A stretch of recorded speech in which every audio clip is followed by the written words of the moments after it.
A paz do Senhor, amados. Deus abençoe a todos. Bem-vindos ao nosso estudo bíblico. Hoje vamos estudar o capítulo 4 de 1 Tessalonicenses. Antes de tudo, vamos orar ao Senhor, como sempre fazemos. Senhor Deus Todo-Poderoso, louvado e engrandecido seja o teu nome, Pai. Só o Senhor é digno de louvor, só o Senhor é digno de adoração, só o Senhor é Deus. Santo, santo, santo. Obrigado, Pai, por mais uma oportunidade de estarmos reunidos aqui, Pai, para aprendermos mais de Ti, sermos ministrados pelo Teu Santo Espírito. Que o homem seja apenas um instrumento usado para a honra e glória do Teu nome, Senhor. Abençoe cada irmão que está assistindo esse vídeo. O Senhor pode estar chegando ao coração deles, Pai, com Sua palavra, ministrando, levando esclarecimento, Pai. Possamos aprender mais de Ti para pormos em prática em nossas vidas, para a honra e glória do Teu nome. Receba a nossa oração em nome de Jesus. Amém. Então, amados, vamos lá para o capítulo 4, versículo 1, que nos diz assim: Finalmente, irmãos, vos rogamos e exortamos no Senhor Jesus, que assim como recebeste de nós, de que maneira convém andar e agradar a Deus, assim andai, para que continueis a progredir cada vez mais. Porque vós bem sabeis que mandamentos vos temos dado pelo Senhor Jesus. Então, o Paulo reconhece e se alegra pelos Tessalonicenses buscarem uma vida santa, estarem progredindo, né? Mas também aqui ele não só se alegra e comenta isso, mas ele os incita para que eles avancem para níveis mais altos, né? Níveis maiores de santidade. Não fiquem parados naquilo que conquistaram, mas que eles avancem e se santifiquem cada vez mais. Porque a santificação é um processo contínuo na vida do cristão. Você não chega no ápice da santificação, é um processo contínuo, esse processo vai ser concluído, só será concluído na glória com Jesus. Amém? Então é um processo contínuo de santificação que existe na vida do cristão. Vamos adiante, no versículo 3 diz assim: Porque esta é a vontade de Deus, a vossa santificação, que vos abstenhais da prostituição, que cada um de vós saiba possuir o seu vaso em santificação e honra, não na paixão de concupiscência, como os gentios que não conhecem a Deus. Ninguém oprima ou engane a seu irmão em negócio algum, porque o Senhor é vingador de todas estas coisas, como também antes vos dissemos e testificamos. Então aqui no princípio, aqui no versículo 3, fala que a vontade de Deus é que o seu povo tenha uma vida santificada, uma vida cristã, que sejam semelhantes a Jesus. Essa é a vontade de Deus para o homem. E para isso, o homem tem que buscar a santificação e buscar o quê? Fugir da aparência do mal. A palavra nos diz isso. Nós devemos fugir da aparência do mal. Em Jó 28, nos diz que a sabedoria é o temor a Deus. E a inteligência é o quê? Apartar-se do mal, fugir do mal. Então o homem tem que aprender a fugir das situações do mal. Situações que pareçam ruins, pareçam mais, já tem que sair dessa situação, fugir da tentação, fugir do pecado. E Paulo diz isso aqui, que devido o que acontecia na época no Império Romano, ali havia baixos padrões morais dentro do Império Romano. Isso era uma coisa vigente naquele império, tá? Então, Paulo adverte contra o quê? Contra toda imoralidade, né? Toda moralidade, tudo que era imoral, né? Tudo que é ruim, Paulo está advertindo. Mas aqui nessa carta, ele está sendo, nesse pedaço aqui, ele está sendo mais incisivo em cima de quê? Adultério. Ele está falando aqui principalmente do adultério, tá? E se a gente for pensar direitinho, os nossos padrão moral da nossa sociedade é tão baixo quanto esse, ou até mais baixo hoje em dia, se a gente for ponderar, né? Então, quando ele fala aqui do adultério, ele está sendo bem específico em qual imoralidade sexual, não que não houvesse outras, mas ele está sendo muito específico em cima do adultério. Ele diz aqui, ó, quando ele fala do vaso, o vaso está falando do cônjuge, ou do marido ou da esposa. Ele diz o quê? Que cada um deve tratar seu cônjuge com o quê? Decência e honra. Entendeu? Está com decência e honra. Porque a verdade é que o sexo foi dado por Deus. Ele foi dado para a procriação e para o prazer. Mas principalmente porque ele expressa, ele é a expressão do amor entre a esposa e o marido, entre o marido e a esposa. O sexo é isso, é a expressão desse amor. Mas o homem, ele pegou e deturpou isso, tanto nesse conceito de expressar o amor, banalizou, como também ele deturpou o uso do sexo em si, né? Dando o quê? ênfase ao seu desejo, ênfase aos seus pensamentos pecaminosos, aos seus desejos pecaminosos, dando asas à imaginação para o mal, deturpando o uso do sexo no seu natural. Não estou falando entre mesmo sexo, não. Estou falando em homem e mulher mesmo, como o sexo deve ser de homem e mulher. Mas o próprio homem, ele deturpa o uso desse sexo, o uso do sexo. E Deus fala, aqui ele fala, você tem que tratar o seu vaso com santificação e honra. E muitas vezes as pessoas humilham umas às outras dentro da questão do sexo. Entendendo também que a monogamia, que é você ter um só marido ou você ter uma só esposa, é a vontade de Deus para a humanidade. Tem aqueles lá falar do Antigo Testamento, que Salomão tinha várias mulheres, Davi tinha várias mulheres. Isso aqui não vale para a gente. A vontade de Deus é que o homem viva em monogamia. Isso está aqui, ó, em 1 Coríntios 7, no versículo 2, fala assim, ó: mas por causa da prostituição, você pode entender, o adultério, as paixões, né? Mas por causa da prostituição, cada um tem a sua própria mulher, e cada uma tenha o seu próprio marido. Ou seja, cada um tem que ter o seu, monogamia, tá? Porque a visão cristã para o casamento, ela difere da visão do mundo. Como a gente falou aqui, o sexo é a expressão do amor entre a esposa e o marido, entre o marido e a esposa. Mas para o mundo, isso tudo é bobagem. A castidade é uma bobagem para o mundo. Então o casamento vem a ser só que um meio de legalizar o pecado.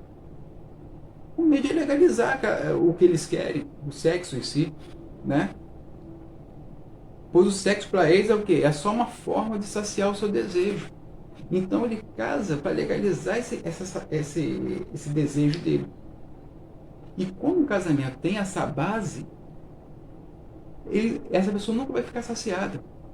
Ele não entende o casamento é para a união de duas pessoas, que ali se tornam uma pessoa só. Aquele ali, o casamento está sendo só uma desculpa para ele ter o sexo legalizado na vida dele.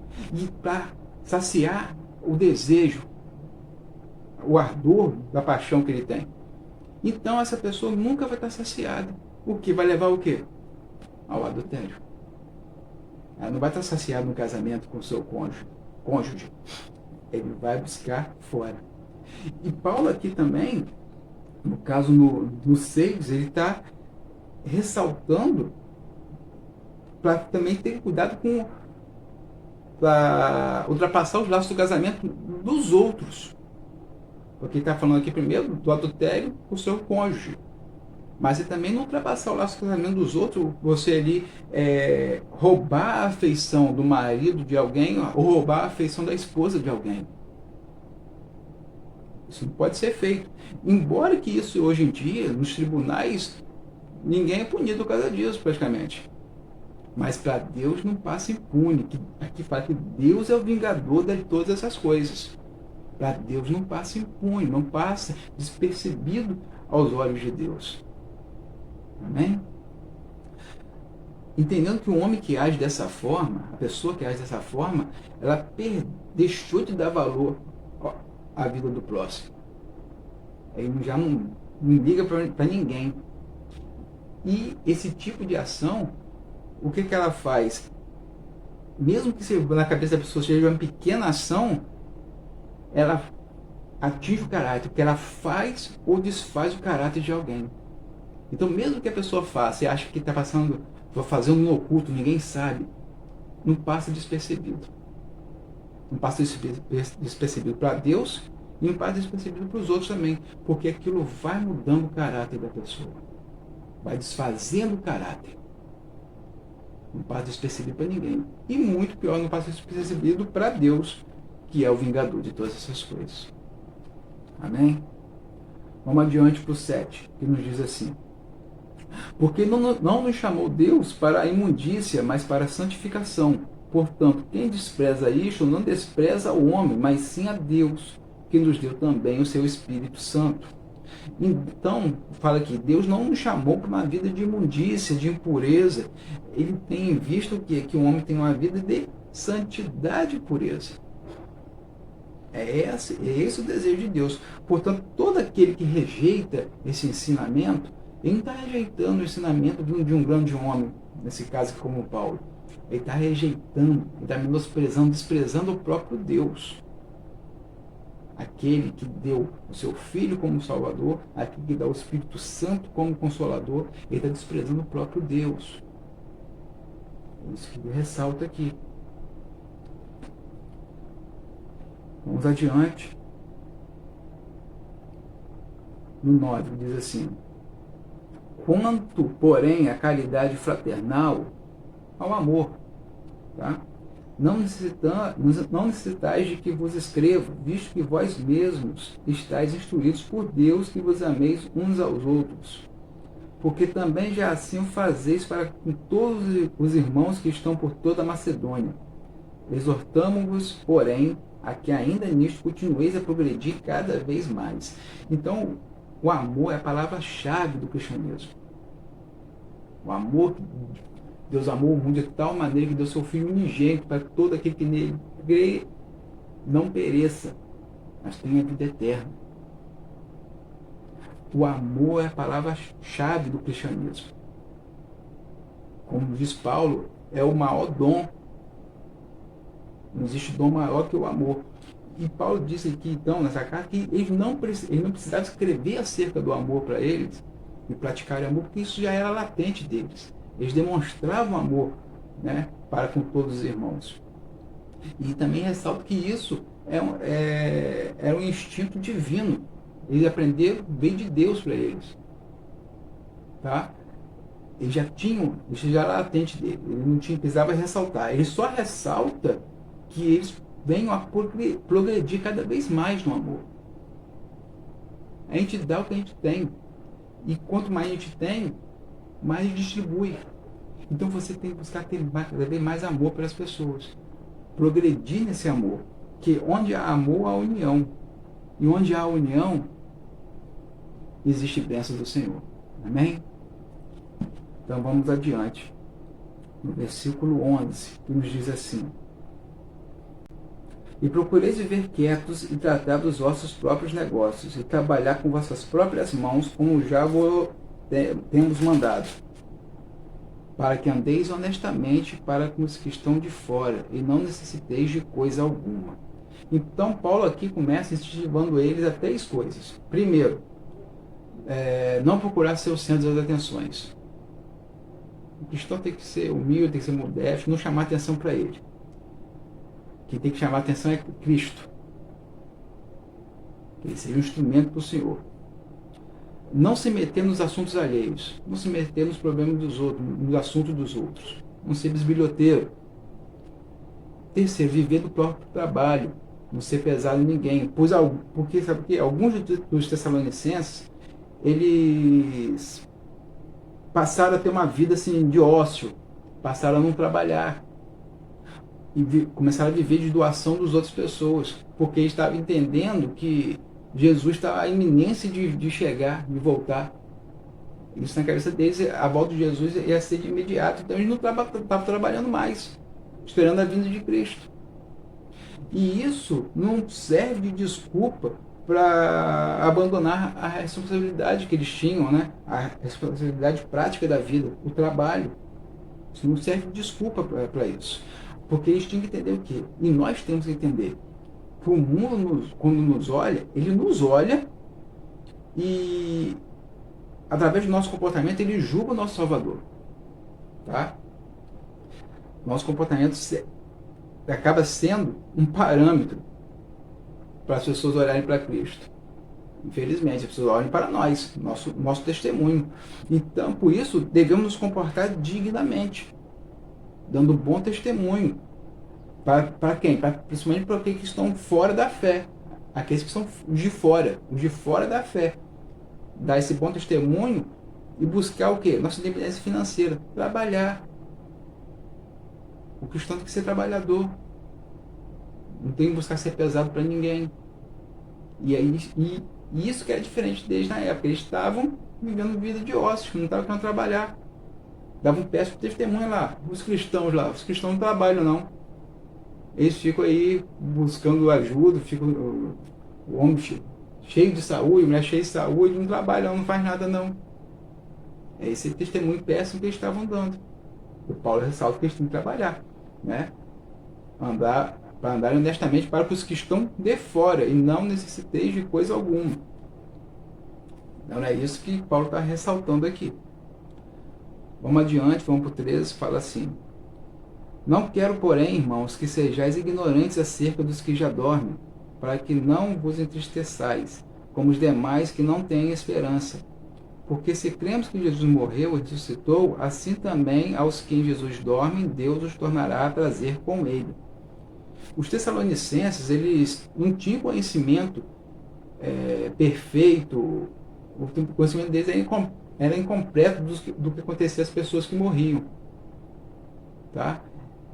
Eles ficavam confusos porque, na verdade, eles acreditavam que Jesus ia retornar de imediato. Eles achavam que quando falava que Jesus ia voltar, já estava voltando. Então, na cabeça deles, Jesus ia retornar antes que eles morressem. Antes que qualquer um deles morresse. E não estava acontecendo isso. Estavam morrendo cristãos e eles falaram assim, não estou entendendo nada. Eles estavam confusos com isso, né? Então, Paulo, e isso trazia tristeza no coração deles. Fala assim, Jesus não voltou, já morreu, o que vai ser dele? Então, Paulo queria que eles entendessem que a morte não é o fim. A morte não é o fim e que quando Cristo voltar, todos os cristãos, todos que creem nele, vivos e mortos, estarão com ele. Jesus não vai deixar ninguém para trás. Todos estarão com ele para não sofrer mais e não morrer nunca mais. Ninguém vai ser deixado para trás. Aqueles que são de Cristo, nenhum deles ficará para trás. E isso se torna um grande conforto para eles. Se tornou um grande conforto para eles e é um grande conforto para todos nós. Não é verdade? Quando perdemos um ente querido que nós sabemos que é servo do Senhor, a serva do Senhor, isso traz tranquilidade no nosso coração. Como nós dizemos, ele não morreu, foi promovido. Amém? Então vamos adiante aqui no 15. Dizemos-vos, pois, isto pela palavra do Senhor, que nós, os que ficamos vivos para a vinda do Senhor, não precederemos os que dormem. Porque o mesmo Senhor descerá do céu com alarido e com voz de arcanjo e com a trombeta de Deus. E os que morreram em Cristo ressuscitarão primeiro. Depois nós, os que ficarmos vivos, seremos arrebatados juntamente com ele nas nuvens, a encontrar o Senhor nos ares. E assim estaremos sempre com o Senhor. Portanto, consolai-vos uns aos outros com estas palavras. Então, Paulo, já no princípio aqui, ele fala que o que vai dizer em seguida, tudo que ele está dizendo aqui, ele está falando, ele recebeu a revelação de Deus. Uma revelação vinda do Senhor, direta do Senhor, né? Pois isto pela palavra do Senhor. Ele está falando que foi isso aqui por revelação de Deus para ele. Os santos que estiverem vivos quando Cristo voltar, eles não precederão, eles não terão vantagem sobre os que já estão mortos. Os vivos não terão vantagem sobre os que estão mortos. Os mortos em Cristo ressuscitarão primeiro e depois disso, da volta de Jesus, todos serão arrebatados. Primeiro os mortos em Cristo ressuscitarão. Serão arrebatados em seguida os vivos. Os que estiverem vivos na volta de Jesus. Todos vão ser arrebatados. Aqui não fala nada. Ah, foi um Cristiano, o irmão. E aqueles do Antigo Testamento? Bem, aqui não fala do Antigo Testamento. Aqui fala os que morreram em Cristo. A gente pode pensar que o do Antigo Testamento, de repente, eles ressuscitarão após a grande tribulação. A gente não tem essa certeza. Tá? Mas aqui a gente tem certeza que fala aqui, os que morreram em Cristo ressuscitarão. A igreja ressuscitará. Provável que os do Antigo Testamento ressuscitarão depois da grande tribulação. Os que são de Cristo, os que são de Deus estarão com Deus, estarão com Cristo. Amém? Então a gente imagina, né? A terra e a água, imagina só, coisa tremenda. A terra e a água devolvendo os que são de Cristo, os que morreram em Cristo. E eles, naquele momento que estão devolvidos, eles estão transformados num corpo glorificado e sobe pelos ares. E aqueles que já estavam vivos também são levados pelos ares. Tudo isso assim, ó, um abrir e fechar de olhos, um piscar. De repente, imagina que maravilha. Pensar na volta do Senhor não traz terror ao coração do crente. Não traz terror ao coração do cristão. Isso aí é a esperança que anima, conforta, traz alegria ao coração do cristão. Nós vivemos com essa esperança. Amém? A esperança da volta de Jesus. Seja em breve. De acordo com a vontade do Senhor. Amém? Então, amados, terminamos aqui o capítulo 4. Que Deus abençoe a todos. Dê uma semana de paz, semana de alegria, uma semana de vitórias, uma semana de santificação. Que possamos cada vez mais estarmos firmes na fé, buscando cada vez mais a volta a face do Senhor, para estarmos prontos para a volta de Jesus. Sejamos aptos para a volta do Senhor e ávidos para a sua volta. Amém? Vamos orar. Senhor Deus, louvado seja o nome do Senhor. Ó Santo, Santo, Santo de Israel. Obrigado, Senhor, por tudo que aqui foi realizado. Obrigado por teu grande amor, por sua misericórdia, por seu zelo, carinho, seu cuidado para conosco, Pai. Obrigado, Senhor. Perdoe-nos por nossas falhas e pecados. Somos imperfeitos, mas existe em nós a vontade de buscar a perfeição, a santificação, sermos agradáveis a Ti, Senhor. Nos dê forças, Pai, para resistir aos dias maus. Nos dê forças, Pai, para resistir às tentações. Nos acrescente a fé, a vontade de orar, a vontade de Te buscar, Pai. Meu Deus, tem misericórdia de nós. Muito obrigado pelo Teu grande amor, Senhor. Abençoe cada irmão que está assistindo esse vídeo, que ele possa estar cada vez mais fortalecido pelo Senhor, cheio de alegria, cheio de esperança que reside no Senhor. Muito obrigado, Pai. Abençoe cada família representada aqui por cada um que está assistindo esse vídeo. Que as bênçãos do Senhor sobre cada irmão possam transbordar e alcançar todos os membros de suas famílias, seus amigos, seus parentes e conhecidos. Que a palavra do Senhor seja pregada cada vez mais, alcance cada vez mais corações, para a honra e glória do Teu nome. Muito obrigado, Senhor. Receba a nossa oração no nome de Jesus. Amém. Amados, até semana que vem. Que Deus abençoe a todos. Tchau, tchau. Shalom.